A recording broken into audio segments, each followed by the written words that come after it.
লম্বা সময় নিয়ে মানে কি?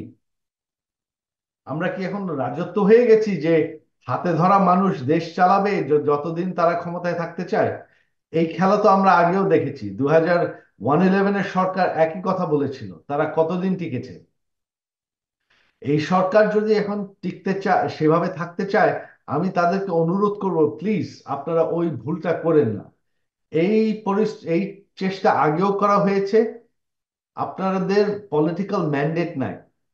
আপনাদের এই বাস্তবতা মানতে হবে যে বাংলাদেশে দুটি বড় রাজনৈতিক দল আছে, আওয়ামী লীগ এবং বিএনপি। আমাদের সাপোর্টার আছে, সমর্থক আছে।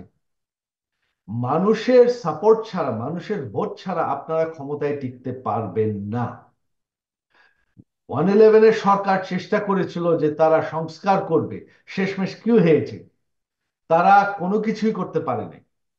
আপনাদের কাছে আমি দাবি করছি, আপনারা প্লিজ এই চেষ্টা করেন না, কারণ যেটা হবে যে আপনারা ব্যর্থ হবেন, আপনাদের বদনাম হবেন, বাংলাদেশের মানুষ আপনাকে রাস্তায় টেনে নামাবে।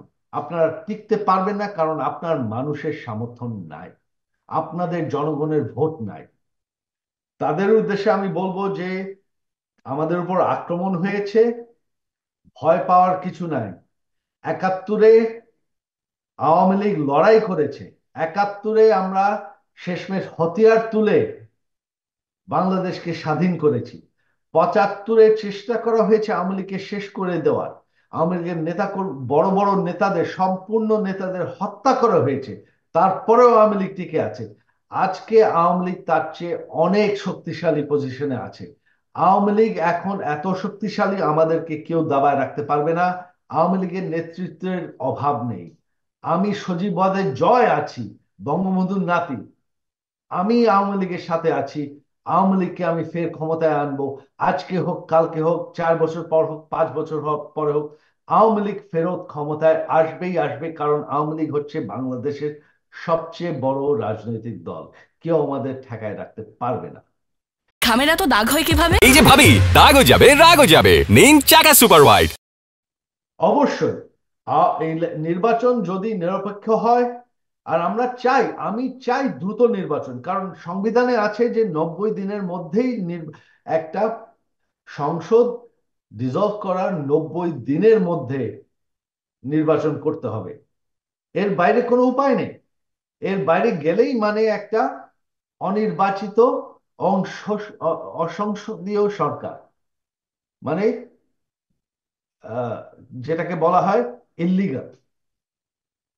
তো আমার বিশ্বাস, গত 15 বছরের যে উন্নয়ন বাংলাদেশের মানুষ দেখেছে, ভোগ করেছে, যে শান্তি ভোগ করেছে, হ্যাঁ সরকারের ভুল হতে পারে, অবশ্যই ভুল হয়েছে।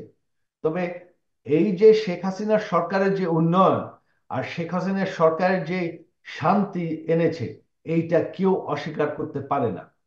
আজকে কি পরিস্থিতি বাংলাদেশে, কি পরিস্থিতি! সবার উপর হামলা হচ্ছে, কোনো আইন শৃঙ্খলা নাই, হিন্দুদের উপর হামলা হচ্ছে, স্বাধীনতার চেতনার উপর হামলা হচ্ছে। 15 বছর এই অশৃঙ্খলা বাংলাদেশে, এই বিশৃঙ্খলা ছিল না, কারণ আওয়ামী লীগ এটাকে নিশ্চিত করেছে। তো আপনারা যদি সেই শান্তি ফিরে চান, সেই উন্নয়ন ফিরে চান, আপনাদের একটাই উপায়, কারণ আপনারা অন্য সরকার দেখেছেন, কোন সরকার বাংলাদেশের এরকম উন্নয়ন করতে পারেনি।